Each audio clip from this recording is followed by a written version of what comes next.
ಆದ್ರೆ ಕರ್ನಾಟಕ ರಾಜ್ಯದಲ್ಲಿ ಅರ್ಜಿಯನ್ನ ಕರೆದಿದ್ದಾರೆ. ಅರ್ಜಿ ಸಲ್ಲಿಸೋದಕ್ಕೆ 30 ಜನವರಿ 2026 ಕೊನೆಯ ದಿನಾಂಕ ಆಗಿರತ್ತೆ. ಇಷ್ಟರೊಳಗಾಗಿ ಆಸಕ್ತಿ ಇದ್ದರು ಅಪ್ಲಿಕೇಶನ್ ಆಯ್ಕೆ. ಇಲ್ಲಿ ಯಾವ್ಯಾವ ಪೋಸ್ಟ್ ಗೆ ಅಪ್ಲಿಕೇಶನ್ ಕರೆದಿದ್ದಾರೆ ಅದ್ರ ಬಗ್ಗೆ ಸ್ಪಷ್ಟನೆ ತಿಳಿಸ್ಕೊಡ್ತಾನೆ. ಮತ್ತೆ ಇದಕ್ಕಿಂತ ಒಂದು ಗುಡ್ ನ್ಯೂಸ್ ಏನಪ್ಪಾ ಅಂದ್ರೆ 2 ಸಮಿತಿ ಇರತ್ತೆ. ಮೊದಲನೇ ಸಮಿತಿ, 2ನೇ ಸಮಿತಿ, ಕೊನೆಯದಾಗಿ ಸಂದರ್ಶನ ಡಾಕ್ಯುಮೆಂಟ್ಸ್. ಇಷ್ಟಾದ್ರೆ ಮುಗಿಯಿತು, ನೇರವಾಗಿ ಜಾಬಿಗೆ ಜಾಯ್ನ್ ಆಗ್ತೀರಾ. ಇಲ್ಲಿ ಎಲ್ಲಿ ಖಾಲಿ ಇದಾವಪ್ಪ ಅಂದ್ರೆ ಇದು ಸಖಿ ಒನ್ ಸ್ಟಾಪ್ ಸೆಂಟರ್ ದಲ್ಲಿ ನೇಮಕಾತಿ ಆಗ್ತಾ ಇದೆ. ಅಂದ್ರೆ ಈ ಒಂದು ಇಲಾಖೆ ಹೆಸರು ಸಖಿ ಒನ್ ಸ್ಟಾಪ್ ಸೆಂಟರ್ ನೇಮಕಾತಿ 2026 ನೇಮಕಾತಿ. ಈ ಒಂದು ನೇಮಕಾತಿ ಎದರಲ್ಲಿ ಬರತ್ತೆ? ಇದು ನಮ್ಮ ಕರ್ನಾಟಕ ರಾಜ್ಯದ ಮಹಿಳಾ ಮತ್ತು ಮಕ್ಕಳ ಕಲ್ಯಾಣ ಇಲಾಖೆದ ಒಂದು ಭಾಗ ಆಗಿರತ್ತೆ. ಅದರಲ್ಲಿ ಈ ಒಂದು ಸಂಸ್ಥೆ ಸೇರ್ಪಡೆ ಆಗಿರತ್ತೆ. ಅದ್ರ ಮೂಲಕವಾಗಿ ಅಪ್ಲಿಕೇಶನ್ ಕರೆದಿದ್ದಾರೆ. ನೋಡಿ, ಇದ್ರ ಬಗ್ಗೆನ ಸಂಪೂರ್ಣ ಮಾಹಿತಿ ಇರತ್ತೆ. ಯಾರು ಈ ಒಂದು ಚಾನಲ್ ಅನ್ನ ಫೇಸ್ಬುಕ್ ಪೇಜ್ಗೆ ಇನ್ನೂ ತನ ಫಾಲೋ ಮಾಡ್ಕೊಂಡಿಲ್ಲ, ಸಬ್ಸ್ಕ್ರೈಬ್ ಆಗಿಲ್ಲ, ಬೇಗ ಮಾಡ್ಕೊಳ್ಳಿ. ಬನ್ನಿ ಒಂದೊಂದಾಗಿ ತಿಳಿಸ್ಕೊಡ್ತೇನೆ. ಇದ್ರ ಬಗ್ಗೆ ನಮಗೆ ಶಾರ್ಟ್ ಕಟ್ ಆಗಿ ಕ್ಲಿಯರ್ ಆಗಿ ತಿಳಿಸ್ಕೊಡ್ತೇನೆ. ಇದಕ್ಕೆ ಸಂಬಂಧಪಟ್ಟಂತೆ ಆಫೀಸಲ್ಲಿ ಇರುವಂತ ಎಲ್ಲಾದ್ರೂ ನೋಟಿಸ್ ಆಗ್ಬಹುದು ಅಥವಾ ಒಂದು ವೆಬ್ಸೈಟ್ ಮೂಲಕ ತಿಳಿಸ್ಕೊಡೋದಾದ್ರು ಯಾವುದೇ ರೀತಿಯ ಮಾಡಿಲ್ಲ. ಬಟ್ ಆಫ್ಲೈನ್ ನಲ್ಲಿ ಇಮೇಲ್ ಮೂಲಕ ಅಪ್ಲಿಕೇಶನ್ ಕರೆದಿದ್ದಾರೆ. ಒಂದು ಬಯೋಡೇಟಾ, ಅದ ನಂತರ ನಿಮ್ಮೊಂದು ರೆಸ್ಯೂಮೆನ ಸಬ್ಮಿಟ್ ಮಾಡಬೇಕು. ಈ ಒಂದು ಅಂಚೆ ಕಚೇರಿಗೆ. ಆ ಒಂದು ವಿಳಾಸ ಯಾವುದು ಏನು ಎಲ್ಲ ಮಾಹಿತಿ ಇರತ್ತೆ. ನಾನು ನಿಮಗೆ ಸರ್ಚ್ ಮಾಡಿ ಬರೋದು ನೋಟಿಸ್ ಅನ್ನ ತಯಾರು ಮಾಡ್ಕೊಂಡು ಹೇಳ್ತಾ ಇರೋದು. ಆಯ್ಕೆ ಆದ್ರೆ ಬೆಂಗಳೂರಿನಲ್ಲಿ ಕೆಲಸ ಇರತ್ತೆ. ಟೋಟಲ್ ಆಗಿ ವಿವಿಧ ಪೋಸ್ಟ್ಗಳು 2 ಪೋಸ್ಟ್ ಆಗ್ಬೋದು, 10 ಆಗ್ಬೋದು, ಅಥವಾ 100 ಆಗ್ಬೋದು, ಅಥವಾ 1000 ಆಗ್ಬೋದು. 8 ಜನ ಅರ್ಜಿ ಸಲ್ಲಿಸ್ತಾರಲ್ಲ, ಯಾರು ಸೆಲೆಕ್ಟ್ ಆಗ್ತೀರಾ ಎಲ್ಲರನ್ನ ನೇಮಕಾತಿ ಆಗತ್ತೆ. ಇನ್ನೊಂದು ಪ್ಲಸ್ ಪಾಯಿಂಟ್ ಏನಂದ್ರೆ ಇಲ್ಲಿ ನಿಮಗೆ 31,000 ಅಂತ ಇರೋದಿಲ್ಲ, ಅಂದಾಜನ್ ಮೇಲೆ ಹೇಳ್ತಾ ಇರೋದು. ಅಲ್ಲಿ ಯಾವುದೇ ರೀತಿಯಾಗಿ ಸಂಬಳದ ಬಗ್ಗೆ ಮೆನ್ಷನ್ ಮಾಡಿಲ್ಲ ಅವರು. ನಿಮಗೆ 40,000 ಆಗ್ಬೋದು ಅಥವಾ 1 ಲಕ್ಷ ಆಗ್ಬೋದು, ಹೊಟ್ಟೆ ಜಾಸ್ತಿ ಕೊಡ್ತಾರೆ. ಮತ್ತೆ ಇದಕ್ಕೆ ಯಾರು ಅಪ್ಲಿಕೇಶನ್ ಹಾಕ್ಬೋದು? ಕರ್ನಾಟಕ ರಾಜ್ಯದಲ್ಲಿರುವಂತ ಮಹಿಳೆಯರಿಗೆ ಮಾತ್ರ ಅವಕಾಶ ಇರುತ್ತೆ. ಇದು ಅರ್ಥ ಮಾಡ್ಕೊಳ್ಳಿ. ಕರ್ನಾಟಕ ಮಹಿಳಾ ಮತ್ತು ಮಕ್ಕಳ ಕಲ್ಯಾಣ ಇಲಾಖೆಯಲ್ಲಿ ಮಹಿಳೆಯರಿಗೆ ಮಾತ್ರ ಅಪ್ಲಿಕೇಶನ್ ಕರೆದಿದ್ದಾರೆ. ಇದು ಅಂಗನವಾಡಿ ಕಾರ್ಯಕರ್ತೆ, ಅಂಗನವಾಡಿ ಸಹಾಯಕ ಹುದ್ದೆ ಇರೋದಿಲ್ಲ, ಕಾನೂನಿನಲ್ಲಿ ಖಾಲಿ ಇರುವಂತ ಪೋಸ್ಟ್. ಇಲ್ಲಿ ಪೋಸ್ಟ್ ಹೆಸರು ಒಂದೊಂದೇ ನೋಡಿ. ಕರ್ನಾಟಕ ರಾಜ್ಯ ಈ ಒಂದು ಸರ್ಕಾರ ಬಿಡುಗಡೆ ಮಾಡದಿರುವಂತ ಪೋಸ್ಟ್ ಕಾನೂನು ಸಲಹೆಗಾರ ಪೋಸ್ಟ್ ಇರತ್ತೆ ಮಹಿಳೆಯರಿಗೆ, ಮತ್ತು ವಕೀಲರ ಹುದ್ದೆಗಳು ಇರತ್ತೆ. ಅದ ನಂತರ ಸೆಕ್ಯೂರಿಟಿ ಹುದ್ದೆಗಳಾಗಬಹುದು, ಸಮಾಜ ಸೇವೆ ಕಾರ್ಯಕರ್ತರಾಗಬಹುದು, ಹಾಗೂ KS ವರ್ಕ್ ಹುದ್ದೆ ಆಗಬಹುದು, ಮತ್ತು ಆಪ್ತ ಸಮಾಲೋಚಕರ ಹುದ್ದೆಗಳು, ಮತ್ತು ಘಟಕ ಆಡಳಿತಾಧಿಕಾರಿ ಹಾಗೂ ಇತರೆ ಸೇರ್ಪಡೆ ಆಗಿರತ್ತೆ. ಇದರಲ್ಲಿ ಟೋಟಲ್ ಆಗಿ ವಿವಿಧ ಪ್ರಕಾರ ಪೋಸ್ಟ್ ಇರತ್ತೆ ಈ ಒಂದು ಸಖಿ ಸಂಸ್ಥೆಯಲ್ಲಿ. ನೇಮಕಾತಿ ಪ್ರಕಾರ ವಯೋಮಿತಿ, ಇದು ವಯೋಮಿತಿ ಮಾನದಂಡಗಳ ಪ್ರಕಾರ ಕರೆಕ್ಟ್ ಇರತ್ತೆ. 18ರಿಂದ 45 ವರ್ಷ ಕರೆಕ್ಟ್. ಇನ್ನು ವಯೋಮಿತಿ ಕೂಡ ನಿಮ್ಗೆ ಸಡಿಲಿಕ್ಕೆ ಅನುವಾಗತ್ತೆ. 3 ವರ್ಷ ಅಥವಾ 5 ವರ್ಷ ಈ ರೀತಿ ನಿಮ್ಗೆ ಸಡಿಲಿಕ್ಕೆ ಇರತ್ತೆ. ಇಲ್ಲಿ ಸೆಲೆಕ್ಷನ್ ಪ್ರೊಸೆಸಿಂಗ್ ನಲ್ಲಿ ನಿಮಗೆ ಅನುಭವ ಬೇಕಾಗತ್ತೆ. ಅನುಭವ ಕಡ್ಡಾಯವಾಗಿ ಇರಲೇಬೇಕು.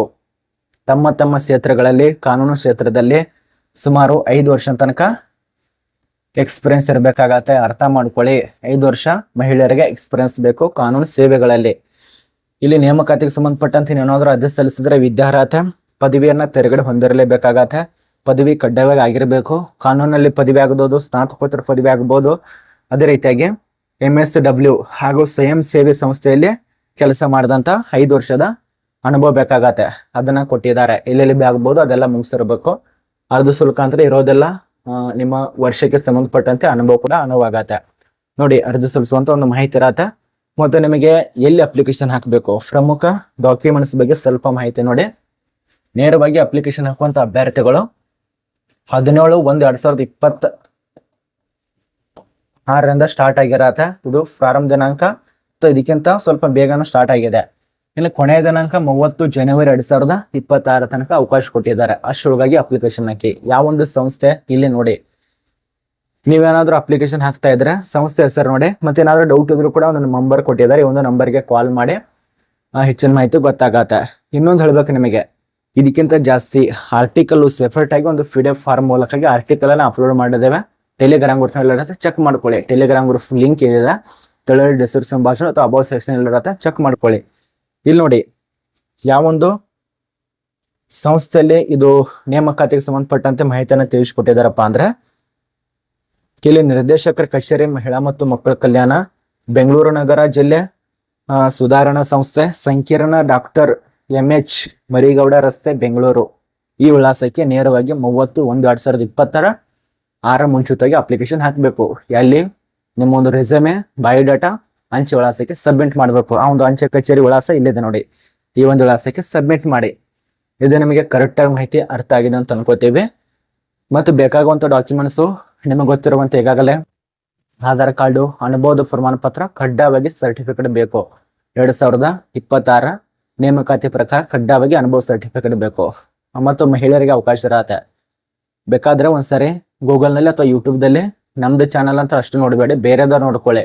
ಯಾಕಂದ್ರೆ ನಾನು ತಿಳಿಸ್ಕೊಡದೇ ಇರುವಂತ ಮಾಹಿತಿಗಳು ಅವ್ರು ತಿಳಿಸ್ಕೊಟ್ಟಿರ್ತಾರೆ. ನಮ್ದೇ ನೋಡ್ಕೊಂಡು ಅಪ್ಲಿಕೇಶನ್ ಹಾಕಂತ ನಾನು ಹೇಳಲ್ಲ.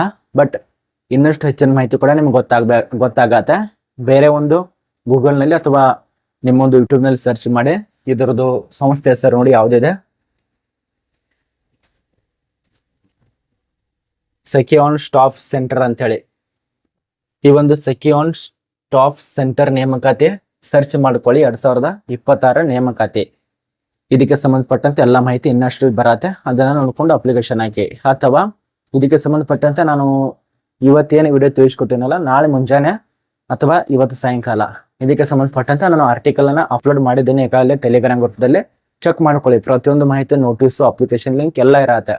ಇದಕ್ಕಿಂತ ಜಾಸ್ತಿ ನಿಮಗೆ ಮಾಹಿತಿ ಗೊತ್ತಾಗತ್ತೆ. ಅರ್ಥ ಆಗಿದೆ ಅಂತ ಅನ್ಕೋತೀವಿ.